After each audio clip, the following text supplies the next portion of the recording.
To The Future is Female, where beauty and brains is just the bare minimum. I'm your host, Nikayla Waters, and today we're welcoming Mayor Alyia Gaskins to the show. Thank you so much for being here, and congratulations again on being the first Black woman mayor of Alexandria, Virginia.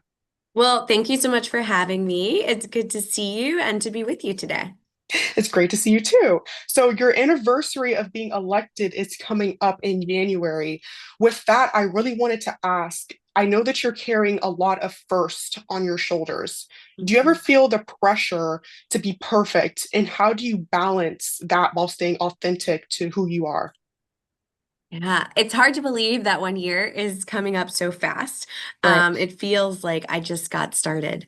I would say that I constantly wrestle with, am I doing enough? Am I showing up enough? Am I achieving enough? Am I accomplishing all the things that I set out to do? In terms of how I balance that narrative, I constantly have to remind myself that there is no such thing as perfect. All I can do is do my best. And that is what I set out to do. And so every problem, as much as I wish it could be solved right away, may not be. But every day I can be taking action and I can be driving a different approach to make sure that our city is moving forward and delivering on the things that I ran on and that I know are so pressing and urgent for our community. Wow. Okay. Thank you for that answer. So, with that as well, what do you hope that little Black girls and just other young Alexandrians who are watching you, what do you hope that they take away from your leadership? I hope that in me, they see someone who is genuine and someone who is unapologetically who they are, and that they take that to inspire them to show up exactly as the young woman that they want to be every single day. If you have an experience you've had, a question you want to ask, a curiosity you're wrestling with, or something you want to change, you don't have to wait for someone to tell you you should. You don't have to wait for someone to make a space for you at the table. You can, and you are more than qualified and more than ready to be there just by being you. Right. And I resonate with that because I feel like when you know who you want to be and where you want to be in life, but you feel like there aren't as many opportunities for you to do that yourself, you really have to be the one to make that path for you. If no one else is going to do it, you're the one who has to do it. And I genuinely think that you are such a fantastic example of that, and that so many people look up to you for this. So I really thank you for just being who you are and being such a great person to look up to. And your leadership is really showing and how great the city has been growing in the past year and how much it's going to grow even more. Thank you. I appreciate that. And I Of hope that people course. see that, like, what I'm learning in this role is every little step matters. So I have met Yes. young girls who, just last week I was at a lights on after school event, and the girl, she wanted to be the captain and picking the teams. And it may seem like something small, but it's that courage and that confidence to say, okay, I can do this too. And that builds every single day, that builds with each activity, that builds with each thing that you lean into. And so who knows where that decision to be the leader, that decision to pick the team, that decision to understand how teams should fit together and how they might move and organize themselves, who knows where that may lead that little girl. But it's with Right. every step that I think you grow in your own confidence and you grow in your heart and you grow in the ability to be able to do those things that prepare you for maybe that big thing that nobody else knows you're dreaming of. Right. And I even think about when you had your back to school initiative to with helping girls, Black girls getting their Mhm. hair done and Black boys getting their hair cut for free. When I saw that, it really touched me because there are so many. When it comes to the Black community, our hair is such a huge part of our identity. And when you have kids who come from families who can't afford to get their hair done all the time, that really does mess with their confidence, and it messes with the vision that they have of themselves in their own brain. So the fact that you were able to and wanted to get these people's hair done and get these kids hair done, and just the confidence that was on their face is something that I will never forget. And I tell people about that all the time. I tell people about that day when I bring you up and about how amazing of an individual you are. So yeah, thank you for Oh, that as well. that is one of, I'm so grateful you were able to be there. And Yes. that's one of my favorite events every single year. And Yes. honestly, the way it started, I went to a back to school drive and they were passing out backpacks and other school supplies, which was great. And then they were offering haircuts for the young men. And for Right. the girls, they said, it's kind of first come, first serve. They didn't quite know if you would even have a spot, but you had to come with your hair fully washed. So, most of us are showing up in an afro and you're Right. just sitting there. You're sitting in a gym while everyone is looking at you and watching you. And I think sometimes, like, it's great to offer a service for people. It's even Right. better to offer it in a way that celebrates people for who they are, that creates a safe space where they can feel comfortable, that shows people that they can be treated with dignity and joy and actually creates an experience to remember. And I just kept seeing those little girls and thinking to myself, there has to be a better way. And so our Yes. salon is what I hope is that better way, that you get to come in, you get to choose how your style is going to be. You get to pick what you want. You get a nice, like, deep condition and just a moment to close your eyes and have somebody else care for you because we Hmm. never know what you're battling, whether you're 5 or 50. Right. And the girls' smiles, I love. Sometimes I get to see them on the first day of school. They are walking with their heads held high. And I think that is a part we don't often talk about that's also essential to their educational Yes. success, their self-esteem, and their well-being. Yes, and it's so sweet. And I mean, I remember being a kid and when I didn't have my hair done the way I wanted to, it was actually a distraction for me while I was in class. So yeah, I love that whole program. And with that, I wanted to transition to more of your backstory. So you've been very open about being raised by a single mom. Your mom, she worked multiple jobs, and I know that she also faced a lot of health issues. So I wanted to ask, how has that shaped the way that you look at housing and what it really means to take care of people? Sure. So my mom, as I've shared, my mom throughout my entire life, she worked almost two, sometimes three jobs. And no matter how hard she worked, it seemed like we never seemed to be able to get ahead, that it was Mm. always a struggle to kind of make ends meet. At the same time, my mom has asthma, diabetes, sarcoidosis, one lung, and a number of other health issues. And so we were constantly spending time in and out of the emergency room trying to navigate her various like health episodes. I think the way that then showed up in our life is every time it was payday, my mom is making a decision between like paying the rent, paying for food to put on the table, paying this mounting medical debt, or even just paying the medications that her doctors have said are so critically needed. And so, as those bills, as that stress, as all of those things begin to mount, and there's never enough to keep up with it, I had Right. a mother who was then, you know, we were facing choices of like, is there going to be anything to eat? Or if we pay our rent, like, how much are we paying to try and starve off an eviction? And so there was this constant state of like instability that Yeah. just stayed within my life. Even when we moved from being renters to homeowner, it was like everything at a moment's notice from like water shutoffs to utility shutoffs, like something was always happening in that home. We also, in our home, there were times when we were dealing with mold and rodents and other quality challenges that just got put off and put off and put off because there wasn't like always resources to fix them. And so for me, I feel like when I think about housing and I think about housing policy in this city, I know deeply what it's like to be in a place of unstable housing. I see the debt, the stress, the trauma that comes from those situations. And so I'm constantly trying to figure out what are policies that we can pass to ensure that everyone has the housing they need and deserve, to ensure that the housing we provide is of the highest quality and isn't making people sicker just by living there, and that we're also making sure that we have complementary policies around jobs and transit so that people are getting a living wage and they're able to go and be connected to opportunity centers that hopefully will help them achieve the resources they need to stay stably housed. Right. And speaking of, housing, when I hear you talk about housing, it's not just as a shelter, but it is as stability. And what's something that you wish more city leaders really understood about what true housing equality looks like? Yeah. Um, I guess two things I wish more housing leaders knew, or more leaders knew about housing. One, we just need more of it. Like one Right. of the reasons we are in the issues that we are in is because we do not have enough housing supply.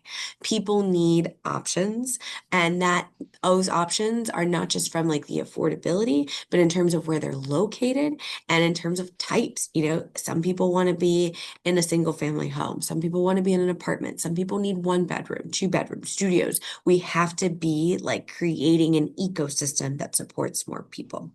I'd say the second piece of it is if we're truly looking at it from a housing justice lens, then there are issues, particularly I think a lot of renters that are being faced where their rights are so small and they are living in conditions because they feel nothing else is available. And I think justice means making sure that we are helping tenants know their rights, that we are expanding those rights, and that we are all committed that it's not just housing for housing's sake. Housing is not a commodity. This is someone's Right. home. And like they have to have the tools that if a landlord won't fix something, then like they have to be able to have the tools and rights to take action against that. I loved your speech at the No Kings protest. Your opening remarks about how this may feel like deja vu, but how we're under different circumstances was really a crucial reminder that we cannot get stagnant and that we really have to keep moving and fighting because the stakes right now really do feel so much higher. And with the recent ICE raids causing so much fear across Northern Virginia, how are you working to make sure Alexandrians, especially immigrant families, feel safe and protected in their own community? Yeah, this is probably the issue that keeps me up most at night.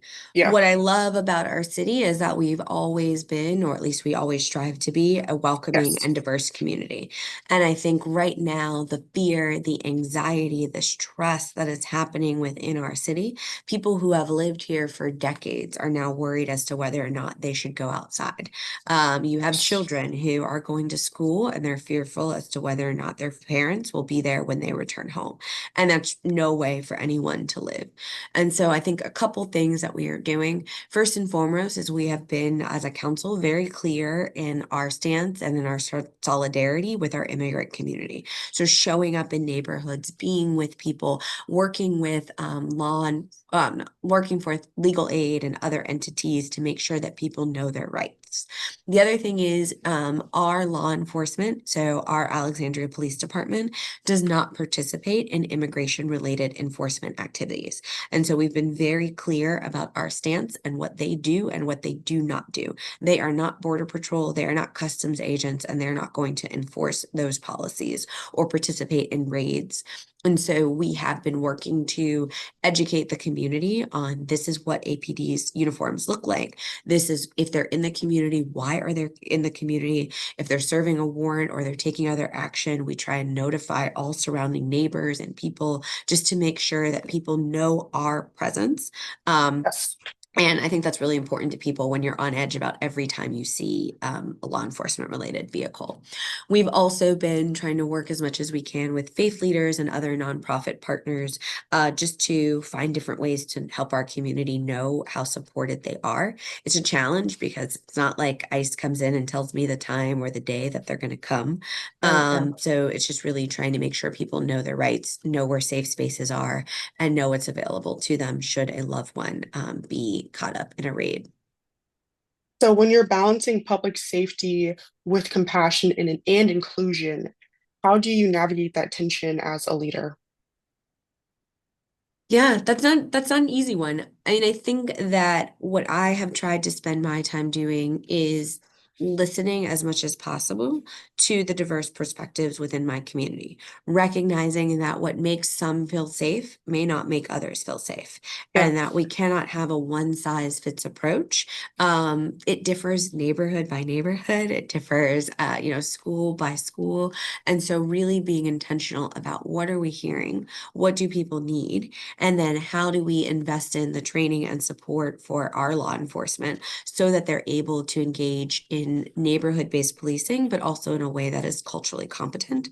The other thing I've done is one of my first actions when I was on the city council was I put in the funding for body worn cameras. And so making sure that we're also investing in the tools and technology that are necessary to build transparency and accountability across law enforcement and the community.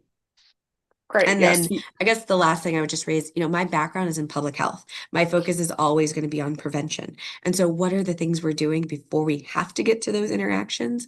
Whether that is, after school programs, mentoring, mental health, community, other interventions, so that hopefully we're finding ways that build safer, more supported and more inclusive communities on the front end versus trying to always respond from a place of brokenness and broken systems. Yeah. And you as a leader, I feel like everything that you're doing is really helping to ease the anxiety of these families who are being mainly affected. So, again, thank you for that. And I also wanted to move on as we're closing up. I wanted to ask about your identity within your leadership. And I know politics can be a very heavy space. And what grounds or keeps you joyful in the middle of it all? My faith and my family. So, Yes. what I have come, it's so funny. One of my colleagues on the council was like, I feel like every speech you're ending with like optimism. And I was like, yeah, not from like a fake place or like a belief that everything's going to be tied up in a bow, but from a Mhm. belief that like I cannot let the chaos, the confusion, and the foolishness, I cannot let it take away my spirit. Because if they take that away from me, then I can't be the person that I need to be. And I've worked way too hard to be in this role now to let somebody take this moment away from me. And so it's a lot of prayer and grounding in God that I know more than what I could ever imagine or hope for is possible, and that we still have the ability to live up to what we are called to be. I'd say my family, I'm blessed to have a very supportive husband, but I have two little kids, and little kids, like, I don't know, you can be having the worst day and they're excited because the leaf is a Yes. different color. Like they're just glad because like the world is happening around them and Mhm. everything is new and exciting. And I find like spending time and just sitting with them, I get a renewed sense of like, there's still a lot of good. And I can find ways to celebrate that good. And then lastly, I would say I'm also learning to set boundaries. It's a learning. I'm sure my executive aide will tell you that's not the easiest for me yet. But I am trying to take more space that like if I need a minute to reset, then I got to take a minute to reset. If I need a nap in order to be joyful later, then I need to take that nap. And Yes. I shouldn't feel bad for that. No, you should not feel bad for taking care of yourself. And I love everything that you said about your faith and with your kids. Kids will really never let you have a terrible day because they just find joy in the smallest things that we forget Yes. to find joy in. And when people look back on your time as mayor, what do you hope that they'll say about the way that you led Alexandria? Yeah, I hope that they'll remember me as the people's mayor and that when they experienced our city, engaged with our city, came to City Hall, that they genuinely felt that it didn't matter where they came from, didn't matter how long they've lived in this city, their background, their language, that they felt like this was a place where the people's voice mattered and where ideas were not met with no, ideas were met with a question of like, what's possible and how can we do it? And they actually Yes. could see their ideas showing up on the street corner, in City Hall, in their schools, in their parks, and that they felt like they were one of the people who helped shape the city and were able to have agency around the things that are happening to them. Oh, that was fantastic. And you certainly are the people's mayor, Mayor Gaskins. Thank you for being here. This has been The Future is Female, and I'll see you guys later.